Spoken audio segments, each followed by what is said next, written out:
Good morning, everyone. Thank you so much for joining us for another episode of From the Ground Up, real time issues or real time solutions for MWBEs. And we thank you for making note of our fourth quarter schedule that is every other Tuesday. So it's the second and fourth Tuesday of the month. And we appreciate you being here with us on November 10th for our episode today. You know that we are the epitome of collaboration, Queen Strategy Partners, three MWBE businesses who came together to provide solutions during this time. We have the beautiful and talented Danielle Douglas, Nicole Valentine Esquire, and myself, Dr. Stacey N.C. Grant. So we're so excited that we have created this opportunity and platform for us to stay connected and talk about the real-time issues and give you real-time solutions. We've had so many amazing guests, and you've shared with us that the information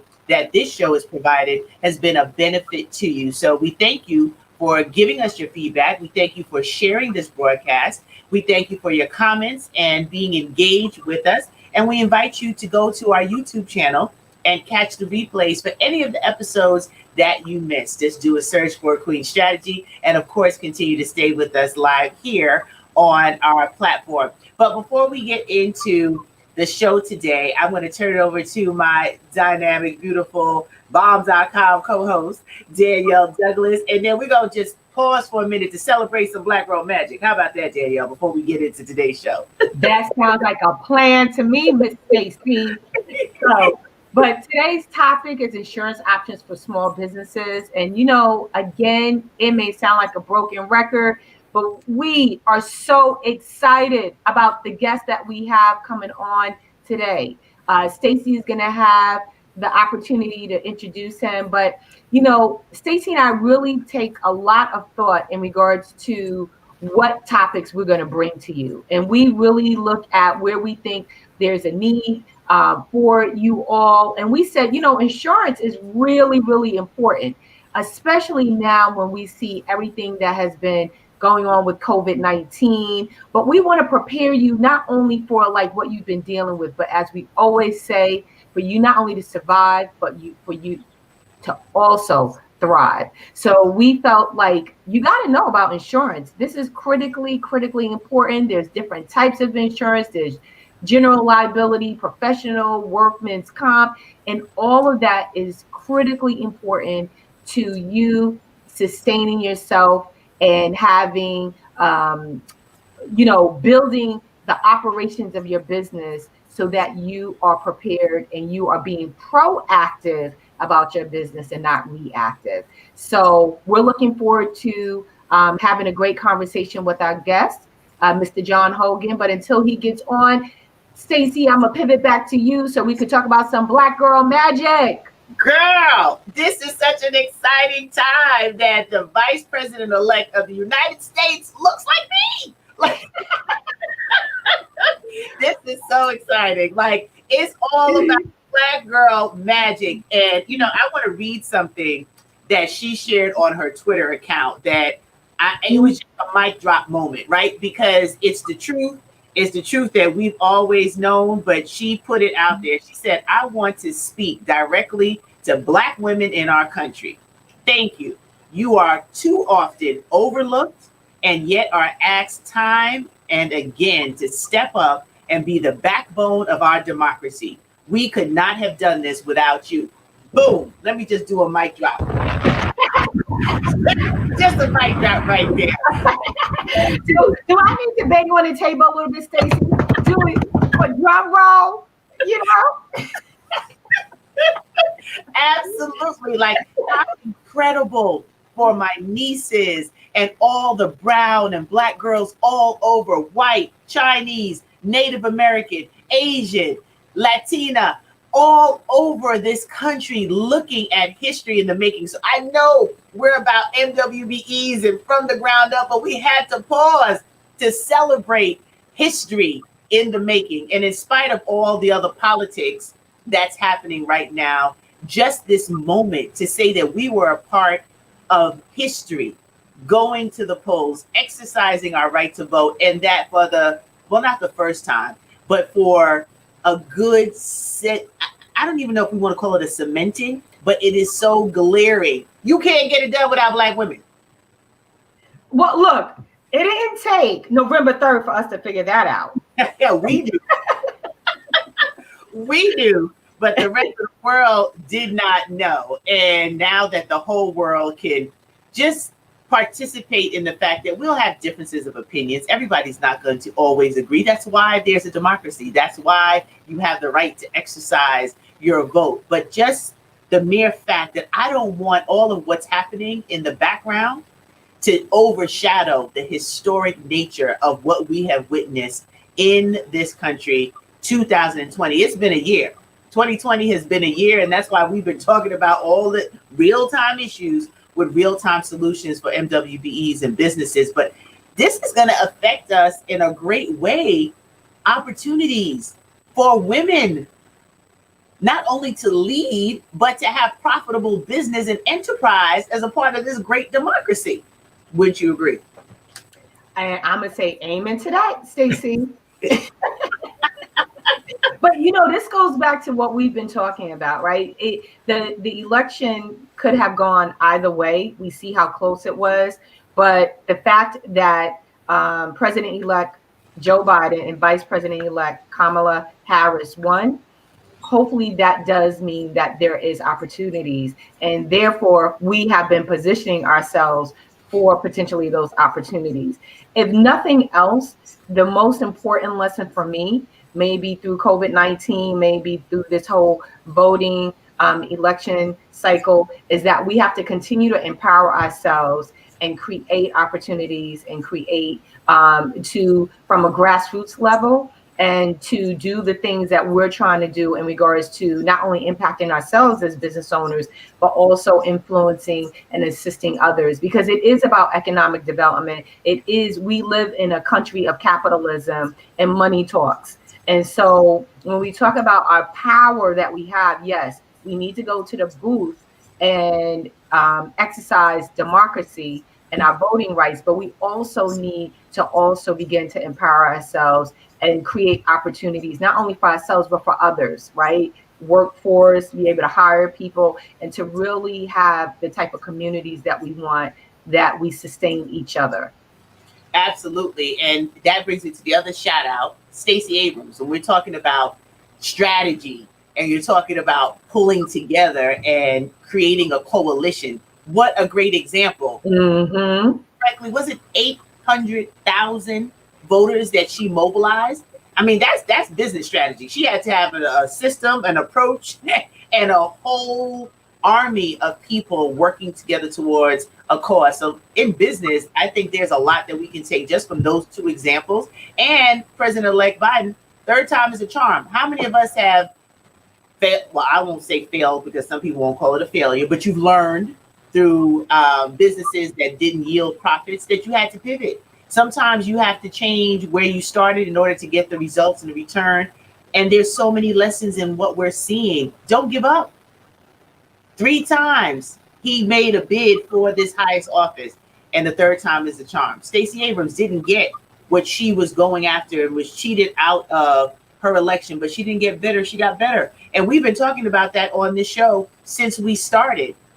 In the midst of this pandemic, it's all in your view and all in how you approach the things that you're seeing so that you can be profitable as a business and participate in the opportunities that we have in this country to even be in business. And Stacey, just to build on what you're saying is, even when you do taste success and you have that level of where you feel like you wanted to get to, there is still always room for improvement. And so we are continuously not about just trying to, how they say, fail forward, but we're going to say it's about success forward, because we want to continue to build and expand on the success that we have. And so I just, it's all about perspective and everything. And I'm like, I'm moving towards success, and I hope that I have tasted a little success, but I want to continue to build on that and maximize what that looks like. Absolutely. So I'm excited, and thank you all for allowing us an opportunity to just share that little commentary before we get into the show today. And we have a guest who is a State Farm agent. He's born and raised in the Springfield Gardens, Laurelton section of Southeast Queens. He's been a State Farm agent in Queens Village since 2008. He has over 18 years of experience in the insurance and financial services industry. He's been the State Farm Ambassador Travel Qualifier for 4 times. He's a board member of the Rosedale Jets Football Association and cheer squad. He's a volunteer coach. He's a property and causality licensed staff, accident, life, and health. Like, he has it all underneath his, I would say, brilliance when it comes to insurance. Now, you have to know your lane, right? You have to know the things that you are passionate about, and he's passionate about insurance and what it can do for small businesses. So we're excited to introduce to you Mr. John Hogan, who is with us today. Welcome, John. Thank you so much for joining Danielle and myself on the show today. And I want to say, John. Good morning, Danielle. Good morning. Good morning. How are you guys? We're great. We were just having a little Black Girl Magic fun before we got into the meat of the show today, which is insurance options for small businesses. But we want to say good morning to Latanya. Good morning to Greta. Good morning. We are seeing a couple other viewers that are coming on from different pages. So we just want to say good morning. Thank you for being a part of the show today. But Danielle's ready to dive right in to these questions for you, John, because we want to get into the real-time solutions today. We know the issues, right? We've seen what happened with COVID, with the economy. Insurance is a major part of what it is that we need to be aware of as small businesses. And we've been covering everything from cash flow to payroll to HR. And today we're about to jump in this whole insurance conversation. So over to you, Danielle. So, John, with that said, our first question is, what insurance do you think every business owner should have? Well, Danielle, good morning, everybody. Good morning. So just to kind of, piggyback, like I want to thank Stacy first and foremost for having me on the show. She always supports, anything that I do with my State Farm office, so I really appreciate it. But as far as, what we do at State Farm, any business insurance, any business owners, especially small business owners, they have the great ideas of opening these businesses. And for some reason, the insurance tends to be the last part of it that they really don't think of, because it's not like your car insurance where New York State mandates that you have to have car insurance. So most people don't get it. So, what you need to have some type of liability insurance to protect your business. Now, it all depends on what type of business you have. So in my case, I'm a business mercantile. I have an office space. I have people that come in and out of my office. Obviously, I sell insurance. Now, you also have other types of business insurance for like contractors. Those are more like your plumbers, your electricians, and things like that. The state does mandate you have to have workers' comp. So anytime you have any employees that work under you and you have a payroll, you have to have workers' comp if they get injured, and that's mandated by the state. So again, when it comes to the business insurance, you have to protect your investment. This is your investment. So if I have a storefront, obviously I have things that are inside the office. I may have desks, I may have cubicles, I may have hair salon things that have to be insured. So if there's a total loss, if the building burns down, I want to make sure when you call me and say, John, my business burnt down from the restaurant on the corner, the whole strip mall burnt down, I want to make sure you have the right policy. Now, just to kind of, so you understand how I get involved in this, Danielle, I'm an exclusive agent for State Farm, so I'm not a broker. And the difference between an agent and a broker has a little bit more flexibility where he can tailor out different companies and use, he can tailor your policy and remove coverages. State Farm takes the standpoint of, we have a blanket policy that we give. So if I have a consultant, I know there's certain coverages that's going to apply to a consultant that may not apply to a barber. So we try and tailor those policies based on your needs. And pretty much, you can tailor the optional coverages in there, but it's a pretty broad policy to cover most businesses. So, John, you kind of touched upon it, but if you could kind of peel back the onion a little bit, because you talked about the consultant, you talked about the construction, right? Business owner. So if you can give us a little more detail about like what type of insurance would a consultant have, right? And it could be a consultant that works from home. Sure. It could be a consultant, like you said, that has a physical office space, right? Or you have the construction person who's doing projects and they need a certain type of insurance. So what does that look like? Well, Danielle, it's all liability insurance. So, obviously, depending on your type of business, the liabilities are going to vary. So if I'm a roofer, my liability is going to be a lot different from, a person that may sit behind a desk, but nonetheless, if I'm a professional such as, like a consultant, and you may be, say you're counseling people in a prison, any organization that you're working with, they want to make sure you have insurance, professional insurance to come into those facilities and speak to those people. So it's the same type of policy, but again, when I submit these applications, I'll say, okay, this person is a consultant, and you know what, we need these particular coverages for this particular business. But the general liability, $1 million worth of liability, the coverage is going to be the same, but the cost is going to vary based on what type of business that you have. Mm-hmm.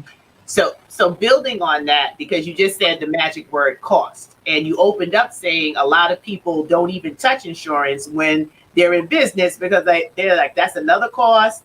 I'm not ready for that, or I don't think I need that. So let's talk about the truth versus fiction on the affordability, and is it cost prohibitive for insurance? You just described that there's a different type of policy if you're a consultant versus a roofer or a barber, or you might have a one-on-one counseling business.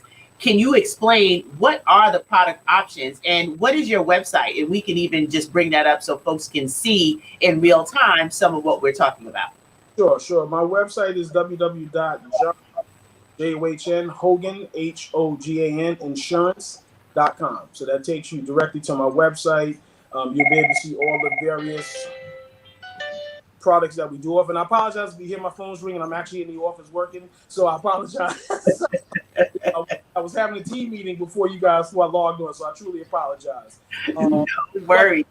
Again, Stacey, for the most, the cost, again, I try to, especially with me, I do most of the business insurance in the office. So as a small business owner, I try to work with people the best I can. I try and educate them, and I try and tailor it to make it as affordable as I can. And, again, just depending on what they're doing. And to be very honest with you, State Farm is a very conservative company. So there's a lot of businesses that I have to turn down. There's a lot of business insurance that I don't do. But again, it's I would say, Stacey, I have the flexibility of just in certain businesses that I focus on that I'm more competitive. I will say that, because obviously I don't pursue a lot of business that I'm not that competitive with, because obviously, I'm not going to be helpful. So there it is. There you go. So, John, my question for you is, as Stacey said, we had people come on and talk about access to capital, and they talked about the 5 C's, right? That you need to get access to capital, like capacity and character and collateral, credit, things like that. So you just said that State Farm, you can't accept everybody, right? There's a certain criteria. So can you share with our attendees, can you tell them, like, what is the minimum requirement that's needed to get insurance? Can you repeat the last portion before that, Danielle? Because I couldn't hear you. What was the last portion before that? Well, what I was saying was, what is the requirement that you, as an insurance agent, that a business owner or anyone who's looking for insurance, right, for their business, sure, that they need, the minimum requirements? Okay, good. Thank you. All right. So for most businesses, there's really no requirements as far as prior insurance or anything like that. Now, if I'm dealing with contractors such as,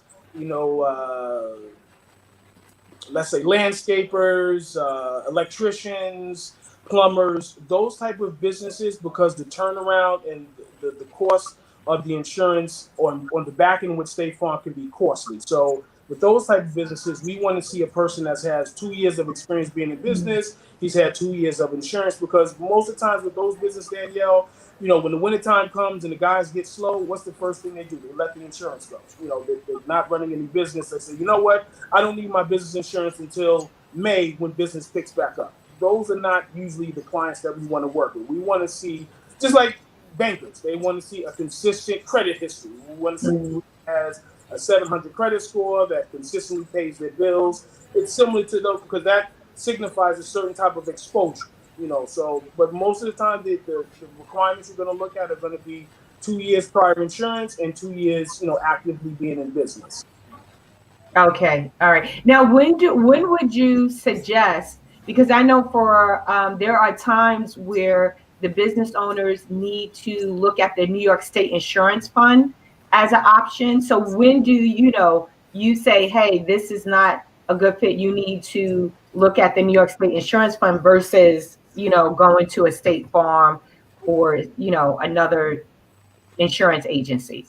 Well, I mean, the good thing with this business, Danielle, I mean, insurance is something that everybody needs. So it's enough business for everybody. And I have tons of, relationships with other brokers, other agencies, all states, a number of different outfits. So, just knowing your resources and just trying to get them to, because again, I would say this much, business insurance is not my specialty. Obviously, insurance is not my specialty. However, because again, State Farm is so exclusive and picky on what they want to insure. But however, just having those resources, if it's a business I can't write, just trying to find the right outfit that can help that particular client out. And again, it just depends on the type of business.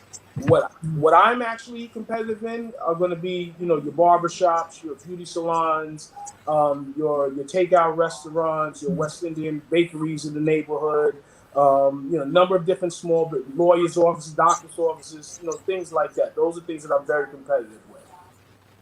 That's interesting. So because there are a lot of small businesses like that in our community, and that's one of your specialties. What sort of insurance policies are you able to provide for those restaurants? Because that rang in my ears. I'm a recovering foodie, so you talk about all you heard was restaurant. No.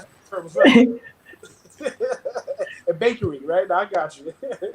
I mean, the basic, to start off, Stacey, the basic is your business owner's policy. And you hear it referred to a lot as your BOP, B-O-P, the business owner's policy. That pretty much is going to cover your liability, whatever your liability exposure is. And you have your business property insured, if you have, things inside your business. Your workers' comp, obviously, that's what you need if you have employees and you have payroll. As far as a small business owner, and this is more of my specialty, would be more of the financial services, because obviously, we are self-employed and, we don't have our own retirement. So everything that you do as a small business owner, you're funding for yourself. And how you fund a large portion of that is life insurance. So that was one of the questions that you guys had down on here as well, like the legacy of your business. Like you that. go ahead of me. Right? Yeah. Like slow your roll for a minute. Can we just still talk about what the bakery? Because I have a friend of mine whose mom started doing catering, and that catering has been out of her home right now, building up clientele and starting. People come and they purchase food, and she has a system going. So for someone like that, is there still an opportunity for her to have insurance? Would you suggest that she get the insurance now, even though she doesn't have a brick and mortar yet and she's doing it from her home? As long as she is selling food to people, she needs to have insurance, because, God forbid if something happens, someone gets sick, and, they may be family and friends that she's only selling it to, but it's always best. Anytime you're dealing with the public and you're selling some type of service, you should have insurance. You definitely want to have some type of insurance. And her, that's a very inexpensive policy. It's catering business out of the home. We definitely insure that. And so, John, just to build on what Stacey said, she brought up like the restaurant owner and that focus. With everything going on with COVID-19, and restaurants are trying to obviously maintain business and stay open. Is there additional coverage right now based on what's going on with COVID-19 that business owners should be considering? Unfortunately, Danielle, there's no, COVID is something that kind of just hit us all out of left field, so there's really, no insurance coverage for that. What we've done as far as State Farm, we've provided over $2 billion in kickbacks, regarding when people were out of work and people weren't driving their vehicles. So we did have, and that was between March 20th and May 31st. So if you were insured with State Farm at that time, we gave over $2 billion back to our policyholders, whoever had their car, their home, the business insured. So in regards to that, unfortunately, there's no coverage, to help you out in your business. But The only thing, as far as from the insurance standpoint, we were able to give kickbacks to our customers and reduce their bills. So unfortunately, the short answer is no. There's no coverage. That's Okay. my political answer when I have to explain things to customer. But when I'm being straightforward, I would just say no. There's no coverage. Okay. And I didn't know if it was even that you would say there may not be any additional coverage, but maybe now you should increase your coverage. If you had $100,000 policy, maybe at this point you need to increase it to 500,000, because your liability exposure is more, so I don't know if you feel that is necessary or it's not. I think, to be honest with you, I mean, one really has nothing to do with the other. Okay. Very honest with you. And for the most part, Danielle, when it comes to things like one thing with insurance is really no gray areas, so I've been in this business long enough where, I can have a conversation with a customer and I try to protect you from the front end. And, I try and explain to you what you need. And people always, it's up to the consumer to make their choice, and sometimes I had a conversation with someone the other day. He wanted to underinsure his house for like $200,000, right? So he's saving $60 on his annual premium, but if the house burns down, you're going to put out $200,000 to rebuild it. The math just doesn't make sense, But however, I have to do what the policyholder wants. So, those conversations, that's what we try and do on an annual basis, Danielle. We try and reach out to our customers. We try, whether on their personal lines of the business, and have reviews with customers because things change. Obviously we're looking at COVID, and where I was in March, I'm not there right now, so obviously things have changed in my life and things change in my policyholders' lives, and we have to stay in contact with them. So for me, being a tenured agent and being in this business that long, that's a part of the training that I try and give my staff, where it's like sometimes we become very transactional in the office, and we have to be a little bit more asking a little bit more questions to get information out of the customer, because they do need our help. They just don't know how to ask for it. That's kind of where it's at. Or don't know when to ask for it. Or don't know, should I ask them? But from our standpoint, I'm an insurance agent. It's my job to ask. And that's kind of where I think that's key as when we talk about the relationships that businesses need to have in order to thrive. There's no reason to feel you have to build your empire by yourself, right? That's a lot of work. I'm not interested in that. I like to have the right people around me, like my partners in Queen Strategy Partners, with Danielle Douglas and Nicole Valentine Esquire. We understand the power in leveraging the resources that you have. So a lawyer, an accountant, an insurance agent, it's a mix of what you should have as you're planning on growing and scaling your business. We hope that everyone that tunes in to our show is at a point in their business trajectory that they have a bigger picture. Even if you're doing well and you've survived COVID and you've been able to pivot and you received the PPP loan, that you're still looking to what's next and how you can do that with the right people around you. So now segueing into legacy, you were trying to jump in there before we were ready. We want to talk about legacy, my brother.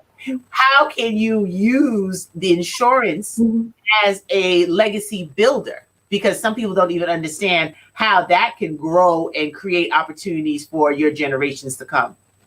Sure. I mean, the best way, Stacey, to build legacy through insurance is always going to be life insurance. And it's really just that simple.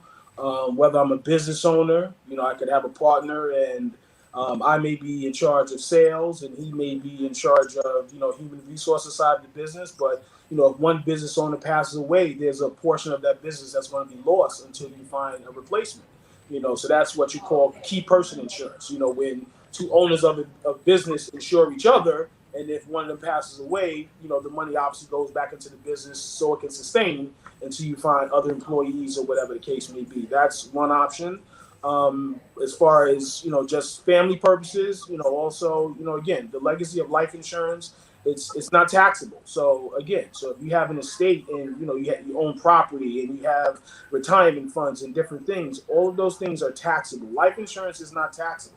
So you pass away, that's a living document. It goes tax-free to the beneficiary. So that transfer of that money is the legacy. And a lot of our families, ourselves, a lot of us are underinsured because we think, life insurance is going to make, my wife or my husband or my kids rich. And in all actuality, it's about leaving a legacy. And if you look at it like that, you'll change your mindset on how you prepare for the next phase of life. And unfortunately, the one thing that is definite in life is that we will die one day. When that is, we just don't know. So, for me, getting into this business, my dad died he was 58 years old. I was 19 years old in college. So it's been a part of my life, my entire adult life. So speaking about life insurance, I always have a story to tell, and that's kind of where it goes. So as I work on the second half of my career, everything I'm doing at this point is based on a legacy to leave my kids. My son is 13, my daughter's 24 years old, but at the end of the day, I want to leave them something that they can build on and leave to their kids, because we do have that generational wealth gap that we've been left behind on, that I want to make sure that at least my two Hogans are, helped out in that situation. Absolutely. So you packed in a whole lot real fast, and I know Danielle's ready to jump in, and so am I. That key person insurance, businesses, you should look into the benefit of the key person insurance. So let me be clear, and I want you to qualify for us. Key person insurance can be for individuals who are partners in a business. Is it the managing partners? If it's a collaborative business venture, please explain what the limitations, if any, to key person insurance. Yeah, I mean, obviously you have to have some insurable interest. So, obviously, we want to see two people that are in a corporation together, whatever the case may be. But you have to have some type of insurable interest. The good part of that, I would say, Stacey, also because we're also thinking of it from the worst end of it if someone passed away. But there's also a portion of it where, okay, say these two business owners don't pass away. So we also have a product where they're using this life insurance to save money.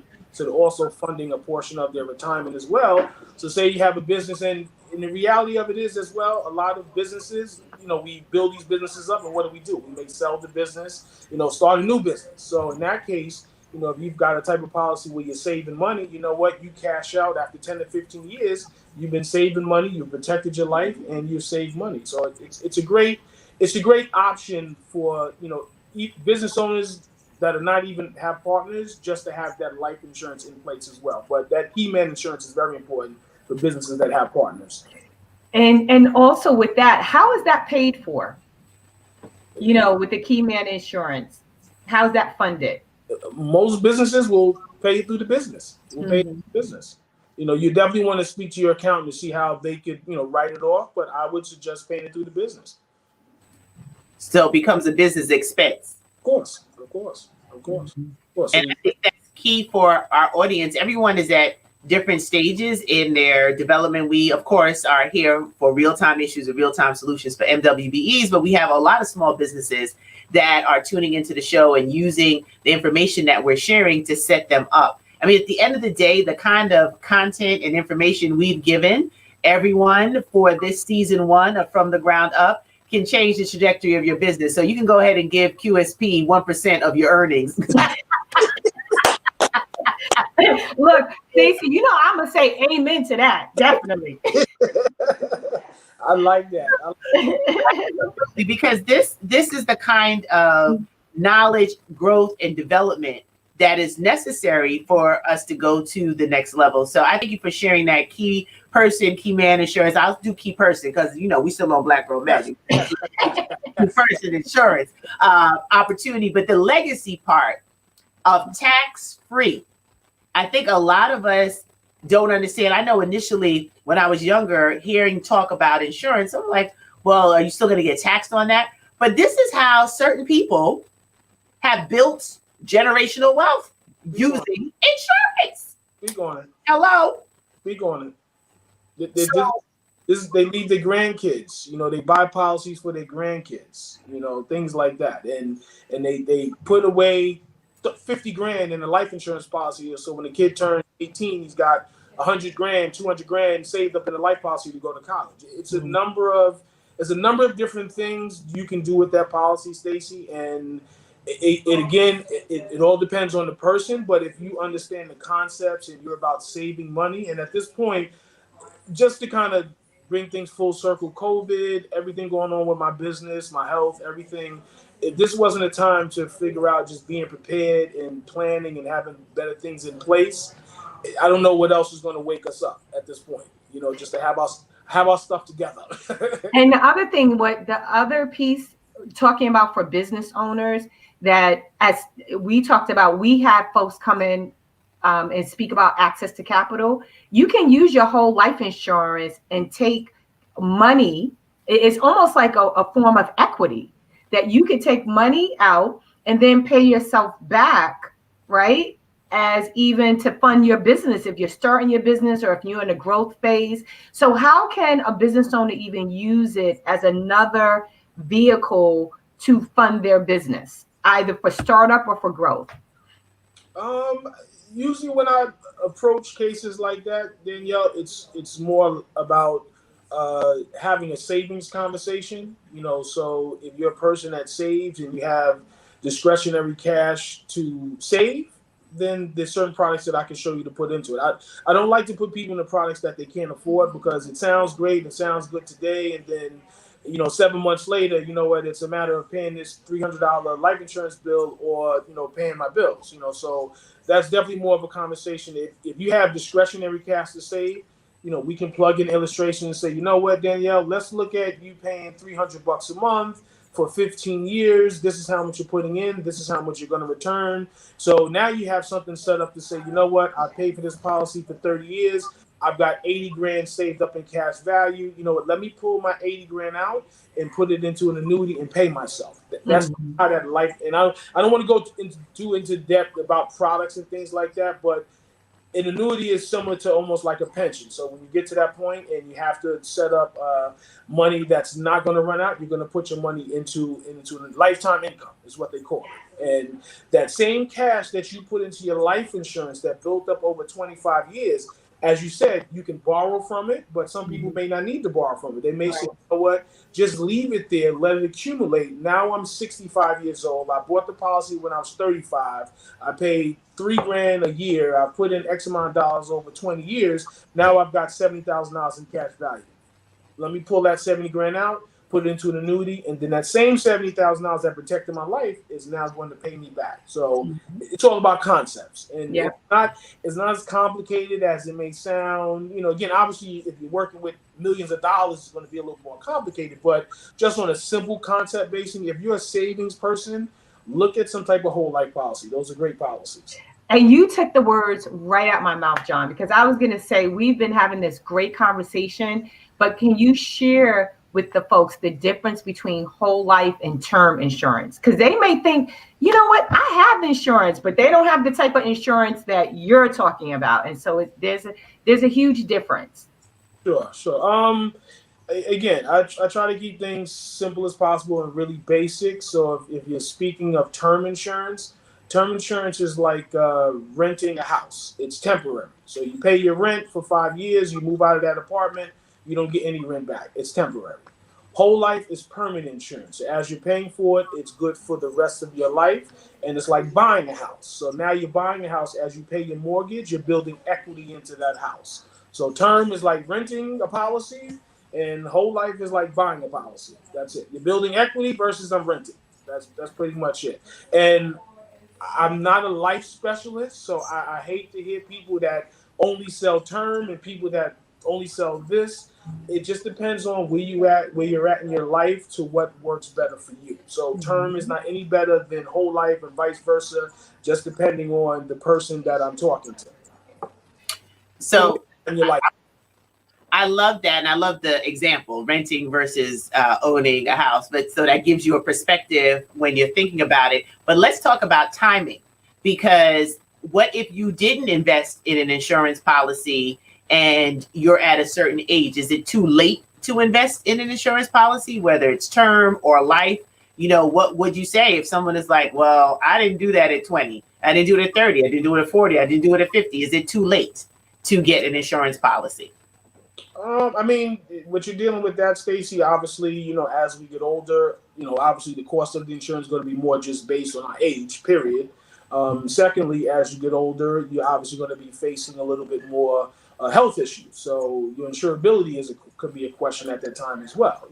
Don't get me wrong. There are, younger clients that have high blood pressure and, lupus, whatever the case may be. But just on a total average, obviously the older you get, the less likely you are to be insurable. So it's always better to get life insurance at a younger age. But the thought process is I'm young, I don't need life insurance. So it's kind of, but again, it's breaking the cycle of our community and understanding the importance of life insurance, because I can have this same conversation with a different group, and everybody would jump in and say, yes, I have this, I have that, I have that. That's where we kind of need to be as well, where we have to understand people will have, they'll pay $800 for a lease on a car. They'll come into my office, but they talk to me about $50 for life insurance. They'll look at me like I have 10 heads on my shoulders. You know what I mean? So it becomes very interesting.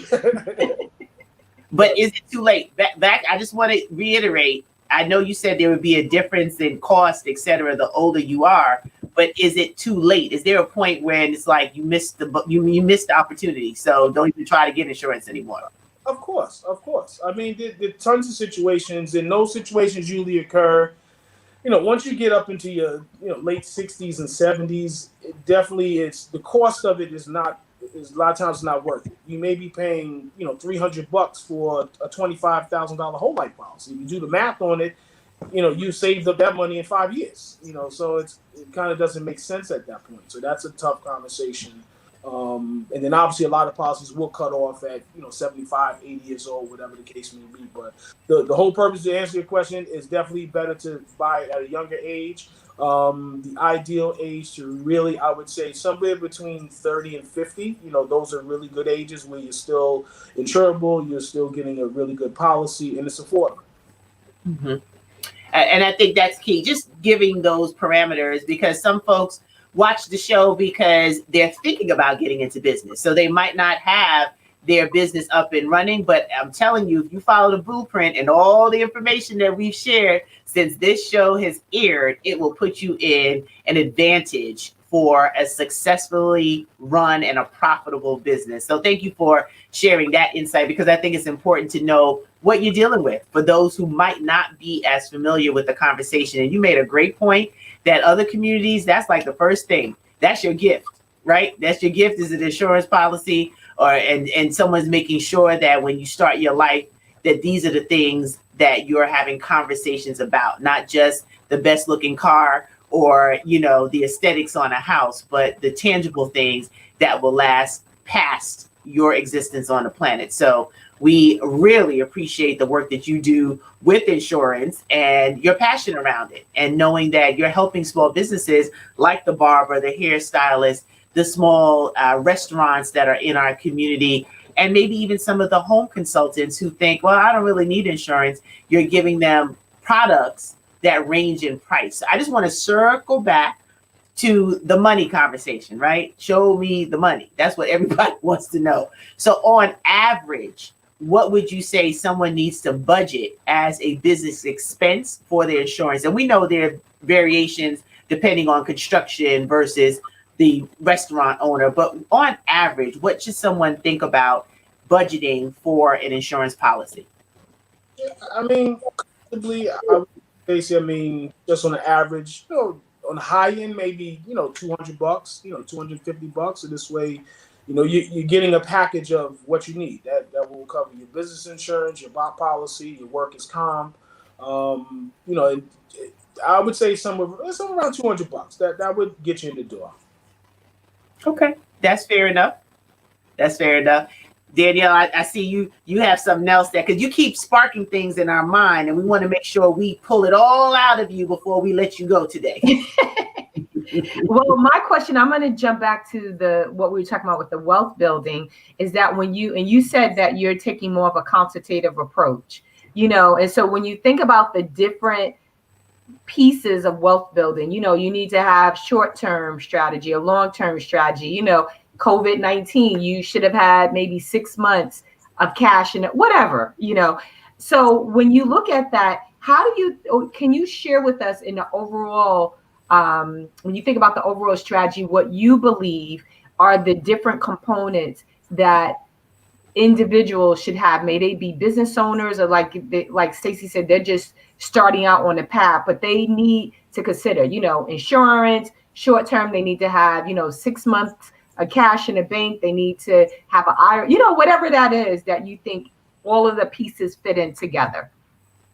Like a nice puzzle. So just trying to rephrase that.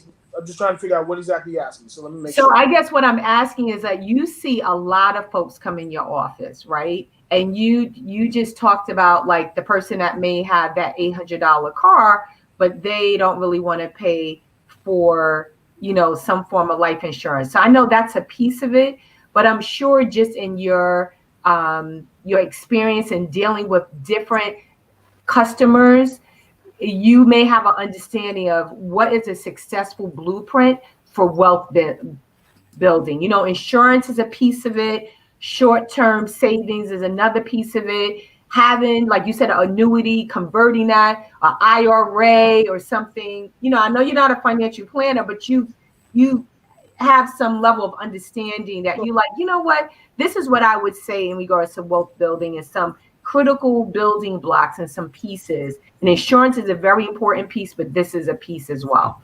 Sure. Just to kind of sum it up, Danielle, you pretty much answered it all. There's just those buckets of money. You have different buckets of money, and if you can fund them all and figure out a way to have them all be a part of it, that's awesome. The first part of it is obviously, paying yourself. So, if you work and, you should be paying yourself to start some type of savings there. You talked about the retirement, your 401k. If you work for any organization that gives you a pension or any 401k, you want to contribute to that.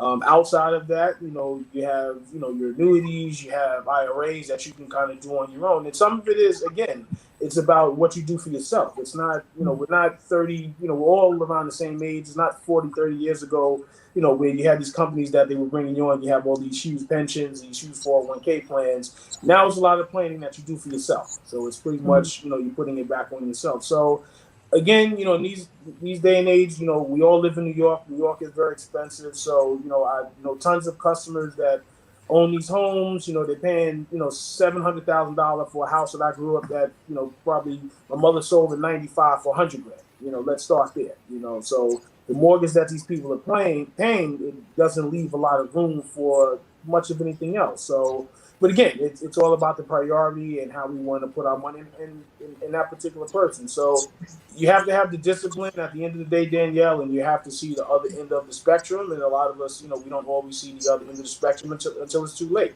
I know me personally, I have a certain lifestyle that I enjoy living. I enjoy working hard and I enjoy helping people. But when I'm not working, I like to enjoy life and vacation. So that's, part of why I work so hard and the things that I want to do. But, everybody's different. Everybody's different, but it just depends on what's important to you. And I'm not in the business of trying to convince people of what's important to them. I try and have conversations. Some people will, some people won't, and I'm in the business of planting seeds. So as long as we have those conversations, and at some point there's going to be a life-changing event where that customer says, you know what? Oh my gosh, let me call John because he spoke to me about this 2 years ago, and that's kind of how we do it. I've been there 12 years. I've been in the business almost 20 years. I've been in my own agency almost 12 years. So, I plan on being here, God willing, so just keep having conversations. That's pretty much what we do.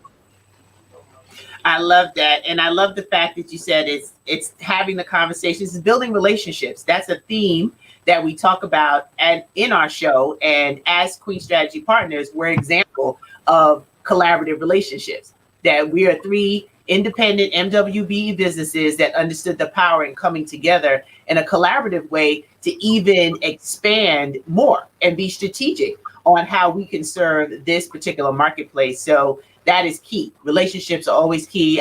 That's my middle name. It's building relationships. And hence, on a side note, John and I are friends because of football. My sons played for the Rosedale Jets Football Association and cheer squad, and where he volunteers as a coach and is on the board. So those relationships build out like, hey, John, come talk to us about insurance because this is his business. So everything connects. You've had so many of our guests that Danielle and I have worked with professionally, that we've done business with. Last week, we had the whole talking about payroll, and it's someone that Danielle personally knows, works with. Relationships are key, and you can't build them without conversation. So we thank you for being a part of our conversation, or From the Ground Up, real-time issues and real-time solutions. And before we close out, John, I'm just making sure everyone knows how they can contact you, because you are local here, but we have people viewing all over the country. Look for your local state-armed agent, or look for an independent agent. Find the person that's right for you, that knows how to really be a partner in the growth of your business and tell you the things that you don't know, because sometimes you don't know that you don't know that you don't know. And you want people around you that can give you good counsel, wise counsel on what you should do in order to get your business on the right trajectory. So one last question for me, and I'm going to turn it over to Danielle to close this out, and you can give us your comments, John. When it comes to the types of business insurance, we did touch on that a little bit, what businesses should consider for contract opportunities. I don't know if you're familiar, but we do have a lot of MWBEs that are getting contracts within the construction space, and a part of those opportunities. Are there any key things that you think they should be aware of in preparing for that insurance conversation? And you said they do construction? Construction, they're in the construction arena. Mm-hmm. I mean, I don't want to answer. I'm not too familiar with that arena, so I don't jump into it too much, Stacey. So I don't want to give any wrong information on that. But what do you mean? What type of insurance that we need to have, or what do you mean? Any additional outside of liability? There's some specific requirements that contracts ask for. But if that's not your area, I'm not going to put you on the spot. I was just curious if you might know from some of the other work with your colleagues, but that's the additional help that those who are getting those kind of contracts can get referrals from, like the Port Authority and from New York City Small Business Association. So that information is there. I just wanted to know if you had any extra intel that you can share with us about that. Those guys you talking about, Stacey, a lot of times, I know tons of electricians and guys like that. They usually have to, we talked about, they usually have to have some type of contract decision. So, that's pretty much, what we spoke about earlier. Got it. Fair enough. Well, thank you for joining us and taking time out of your schedule, jumping from a staff meeting straight into From the Ground Up, real-time issues and real-time solutions. We appreciate you, and thank you for being here. But my bad to the bone co-host is going to close this out for today. So I want to say thank you, John. Like a true business owner, you jumping from one thing to another, but you're still making it happen. So we appreciate, again, as Stacey said, you being a guest on From the Ground Up. And you definitely offered some real-time solutions for some real-time issues. So thank you again. And I just wanted to say to all of you, hopefully you got a lot out of the webinar today, because I really do think John was a great asset in the information that he has provided. Stacey said it so eloquently, like all the information that we provide you is really an opportunity, not only for you to thrive. I mean, I should say survive, but thrive. I mean, I really, in my heart, believe that we are positioning you for some real success. If you continue to take this information that we give you, and I always say, it's just information. It doesn't really become wisdom until you take the information and you apply it. And that is where the rubber meets the road, is that you got to take this great information that we give you and apply it to your business. So until we see you again, Stacey, I know you usually do it, but I'll do it. We will see you again in 2 weeks. We have gone to a 2-week schedule. We are excited about continuously having this engagement with you. And we just ask that you continue to show up, because we will continue to show up. So until then, make it happen. Have a great 2 weeks. Thank you, Danielle. Thank you, Latanya, Lisa, Greta, everybody. I forgot to shout you out again for watching. So November 24th, the week of giving thanks, we'll be giving thanks for you. See you then. Bye-bye, everyone. Have a good day. Bye-bye.